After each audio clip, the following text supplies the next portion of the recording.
Bem, pessoal, estamos aqui na última aula sobre espelhos esféricos. Vamos tratar nessa aula sobre o estudo analítico dos espelhos esféricos, a equação de Gauss e aumento linear transversal.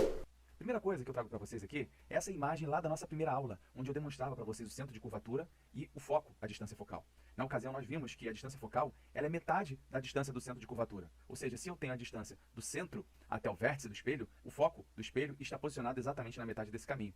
Vimos duas situações. Vimos que para o espelho côncavo, nós temos tanto o centro de curvatura como a distância focal posicionados no mesmo semiplano da superfície refletora. E exatamente por isso, nós vimos que a distância focal é positiva. Exatamente o oposto acontece para o espelho convexo. Nessa situação, nós temos aqui o lado da superfície refletora e do outro lado, nós temos aqui os elementos do espelho. Ou seja, os elementos do foco e do centro de curvatura estão no lado não espelhado do espelho. Por conta disso, dizemos que o foco, a distância focal do espelho convexo é negativa. Bem, para a gente entender, fazer o estudo analítico dos espelhos esféricos, nós teremos que entender cada um dos significados que vão aparecer na equação. Então eu vou exemplificar e a gente vai, de certa forma, até relembrando o conteúdo da última aula. Nós temos, por exemplo, aqui um espelho côncavo, onde nós vemos aqui o foco e o centro de curvatura sendo positivos, conforme acabamos de mostrar. E temos aqui, por exemplo, um objeto colocado entre o foco e o vértice desse espelho. Neste caso, teremos a distância entre o objeto e o vértice do espelho, vou colocar aqui um Vzinho, dado por P. Para construirmos a imagem, nós lembramos que um raio incidente paralelo ao eixo principal do espelho refletirá de forma a passar pelo foco deste espelho, certo? Conforme nós vemos aqui. Então temos aqui o raio refletido, o primeiro raio notado. Poderemos utilizar também aqui um outro raio que ele incide passando pelo vértice e ele é refletido como se fosse um espelho plano com ângulo de incidência igual ao ângulo de refração. Bem, e aí nós percebemos que esses raios eles não se cruzam do lado de cada espelho côncavo, ou seja, o lado onde os raios são considerados reais, positivos, em princípio. Então nós deveremos prolongar esses raios. Irei utilizar aqui um azul um pouquinho mais claro para demonstrar isso, esse prolongamento aqui e o prolongamento do outro raio refletido. Com isso nós teremos um ponto aqui em cima que será onde será formada a imagem. A imagem estará posicionada aqui. Teremos uma imagem I. E essa distância do vértice até a imagem nós chamamos de P', ok?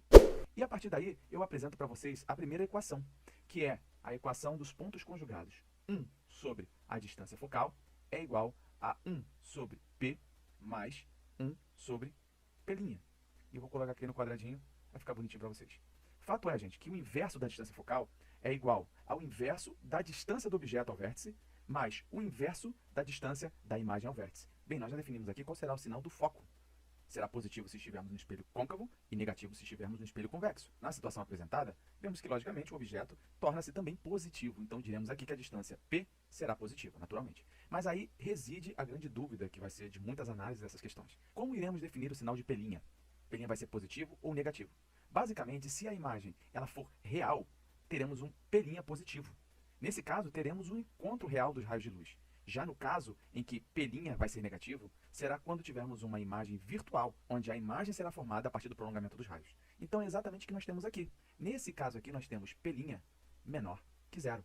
Temos uma imagem virtual, conforme já tínhamos estudado. Temos ainda que dizer que somente poderá ser projetada uma imagem real, aquela onde os raios de luz efetivamente se encontram. Uma imagem virtual, ela só pode ser observada através do espelho. Igualmente importante, no estudo que estamos fazendo nesse momento, é a gente analisar qual será a relação entre o tamanho da imagem e o tamanho do objeto, e se a imagem representa uma imagem invertida ou direta. Beleza, estamos aqui, por exemplo, no caso, definindo nosso objeto com uma altura igual a O. Já a nossa imagem tem altura igual a I. Chamamos de aumento linear transversal esse azão, que ele é igual justamente a I dividido por O, ou seja, a altura da imagem dividido pela altura do objeto. Então, quando nós fazemos essa divisão, nós estamos dizendo quantas vezes a imagem é maior ou quantas vezes ela é menor do que o objeto.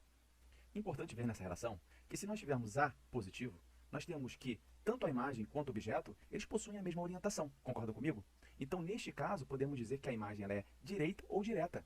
É o caso que nós vemos aqui, objeto e imagem com a mesma orientação para cima.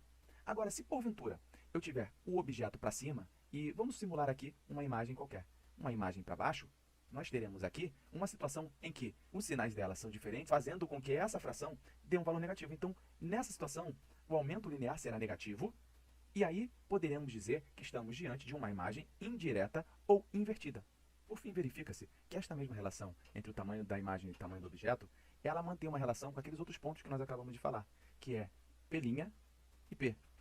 Basicamente, teremos essa relação final aqui. O aumento linear é igual a I sobre O, que é igual a menos P' sobre P.